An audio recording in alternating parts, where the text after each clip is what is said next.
Pinagsasaksak ng isang street dweller habang natutulog dito sa bangketa sa Ermita, Manila. Nagkaalitan umano ang biktima at ang sospek matapos paalisin ng biktima ang sospek na namamahinga sa lugar.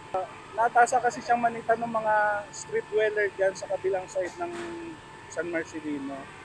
So nakasagutan niya siguro yung kaninang umaga. Tapos ang kwento pa nung iba dyan kasama nila, nagsuntukan nga daw. Inamin ng sospek ang nagawang krimen. Napunta ako sa Tarema nila po, tapos napaupo. Eh gusto nila akong palisin. Sabi ko mamaya na kasi kakarating ko lang, papahinga lang po ako. Tapos yun po, inablot niya yung suot kong jacket na kunin. Tapos napang-abot na po kami. Kasi parang naisip niya hindi niya ako kaya. Tinubo niya po ako sa ulo po. Pinarasonada niya po ako eh.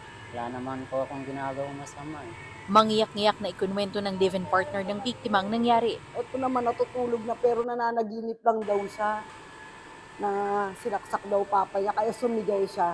May humakbang sa amin, nagulat kami, may hawak na panaksak.